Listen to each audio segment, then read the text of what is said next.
ঈদের মাত্র 7 দিন বাকি, কিন্তু একটা অসহায় পরিবার একবারে নিঃস্ব হয়ে গেছে। উনার গোয়ালটা সুরে হালি করে দিয়ে গেছে একবারে। ভাই কি করবো আপনার কাছে একটি রিকোয়েস্ট, এই যে দেখেন দুঃখিনী মা, এই যে দেখেন মা কাঁদতেছে। গতকালকে ওনার ছেলের গরুটি নিয়ে গেছে, উনি কথা বলতে পারে না, ওনার মুখ দিয়ে জবান ফুটে না, কথা বলতে পারে না, কিন্তু দেখেন চোহের পানি ওজরে পড়তেছে। এই ভাইটার গরুটি ভাই প্রবাসী ছিল, একজন প্রবাসী ছিল, সে প্রবাস থেকে অসুস্থ অবস্থায় ভাই বাড়িতে আসছে। মানে এই যে ঘরটা ভাঙ্গা ঘর, আপনি কি বলবেন বলেন একটু। আসসালামু আলাইকুম প্রিয় দেশবাসী ও প্রবাসী ভাই বোনেরা, আপনাদের কাছে আমার একটা আবেদন। আমি 5 বছর সৌদি আরবে ছিলাম, কাগজপত্র ছিল না, অসুস্থতার কারণে আমি থাকতে পারি নাই, কোনো কিছু করতে পারি না, দালালের কাছে আমি প্রতারিত হয়েছি। তারপরে আমি কিছু টাকা সংগ্রহ করে লোন নিয়ে সেটা আমি দেশে আসি। আসার পরে আমি 2টা গরু কিনি, একটা গরু কিনে আর আগে 2টা গরু কিনেছিলাম। তারপরে আমি দেশে আসি 2026 সালের মার্চের 23 তারিখে। আসার পরে আজকা 20 তারিখ মে মাসের 20 তারিখে দিন গিয়া রাত্র আমার 2টা গরু চুরি নিয়ে গেছে। আমার 7 লক্ষ টাকা ঋণ ছিল, এখনো আছে। তারপরে আমার ঘরের যে পরিবেশ বা ঘরের যে অবস্থা, ঘরের একটা খুঁটি নাই, ঘরের কোনো একটা টিন নাই, সারা ঘরে বৃষ্টির পানি পড়ে। আমারই একটা অবস্থা, দুরবস্থার সময় আমার এই চুররা এরকম একটা দুর্ঘটনা ঘটাইছে এবং আমারে ক্ষতিগ্রস্ত করছে।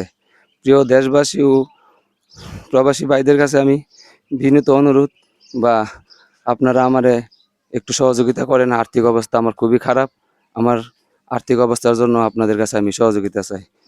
এই আমার বক্তব্য প্রিয় শেষ করলাম। বন্ধুরা, এই যে দেখেন, মানে উনি ওয়াইফ, এই মহিলাটা গরুটি ফালছিল, কত স্বপ্ন ছিল এই গরু বিক্রি করবে, মানুষের ধার দেনা দিবে, কিন্তু সেই গরুটি কালকে গোয়াল থেকে কান্দেন না, আপনি কান্দেন না, কান্দেন না, কান্দেন না, ধার দেনা দিবে। এই মহিলাটা কিন্তু কষ্ট করে গরুটি ফালছে। ভাই গরুটি কবে নিছে? কালকে নিছে না? গরুটি কালকে নিচ্ছে। কালকে নিছে। জি জি। এই পরিবারটা কি অসহায় পরিবার? পরিবার অসহায়, অত্যন্ত হ্যাঁ? ভালো মানুষ, অত্যন্ত ভালো অত্যন্ত মানুষ। ভালো মানুষ। পরিবারটা অসহায়, আসলে বিদেশ করতে পারে না, অসুস্থতার কারণে কাগজপত্র নাই। আইএসিরা ঋণ হাওলাত কইরা গরুটি কিনছে, গরুটি বেচছে, আল্লাহ যদি ঋণ দিবে। জি জি। এই যে আমি একটু ভিতরে আসি, দেখেন, এই যে দেখেন, এটা হচ্ছে ওনার ঘরটা। এই ঘরের ভিতরে মোট 3টা গরু ছিল, 3টা গরু ছিল। এই যে 2টা গরু, এটা থেকে আরো বড় বড় ছিল ওই গরুটি, না ওই গরুটি ভাই বড় ছিল, ওই গরুটি এটা থেকে আরো বড় ছিল, এটাতে আরো বড় ছিল।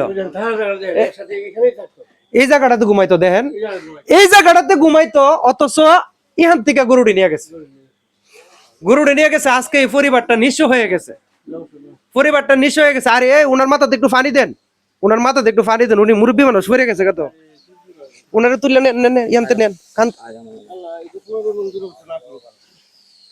ধরে নেন, ধরে নেন, ধরে নেন। আপনি কিছু বলবেন? ভাই আমার বলার মতন কিচ্ছু নাই। আমি 13 মাস কষ্ট করছি, আমার উপরে দিয়া রোদ বান সব বৃষ্টি বাদল সব কিছু গেছে। আমি সারা রাত্র 13 মাস ঘুমাইতে পারি না, আমি অসুস্থ পড়ে রয়েছি। আমি এই গুরুর জন্য, মানুষের দেনা দিবার জন্য। ভাই আমার কোয়ার মতন বলার মতন কিছু নাই। তো প্রিয় বন্ধুরা, সবাই ভিডিওটা শেয়ার করবেন, সবাই ভিডিওটা শেয়ার করবেন, যাতে এই ভিডিও শেয়ারের জোরে যাতে ওনার গুরুটি ফিরে আসে। আমার এই বিদ্যুৎ ফাইটটা শহর ফানি আসতেছে, কি বলবো, আমি কথা বলার ভাষা হারিয়ে ফেলছি। কারণ এরকম একটা ফ্যামিলি, যে লোকটা প্রবাসে 5 বছর কাগজ ছাড়া বিনা কাগজে থাকিয়েছে, অথচ কাজকর্ম করতে পারছে না, অসুস্থ হয়ে বাড়িতে এসে, গুরুটি স্বপ্ন ছিল, আজকে সেই গুরুটি এখন ঘরটা ভাঙ্গা পড়তেছে, ঘরটা ঠিক করার মতো আমার দেখাইতেছে, ভাই দেন আমার পাল্লা গোলা সবটি নষ্ট হয়ে গেছে গা। আমি এই পাল্লাগুলো লাগানোর মতন কোনো মানে তৌফিক সমর্থন আমার নাই। তো এখন উনারে নিঃস্ব করে দিয়ে এই গরুটি নিয়ে গেছে, অথচ গুরুর লগে ঘুমাইছিল, কিন্তু এরপরও এরা বলতে পারে নাই গরুটি নিয়ে গেছে। তো সবাই ভিডিওটা দ্রুত শেয়ার করবেন, সবাই দ্রুত শেয়ার করবেন, সবাইকে দেখার সুযোগ করে দিবেন। আর উনি গেছে কই? এ ভাই একটু ফানিটা একটু একটু অন্য কেউ দিয়া ফানিটা দেওয়ান, এ ফানিটা আমনে দেন, আমনে দেন। দেন ওনার মা অসুস্থ হয়ে গেছে, ওনার মা এই টেনশনে অসুস্থ হয়ে গেছে। এই যে দেখেন মাথাত ফানি ঢালতেছে, মাথাত ফানি দিতেছে। আপনার কোনো বিকাশ নাম্বার আছে? জি, আমার বিকাশ নাম্বার আছে।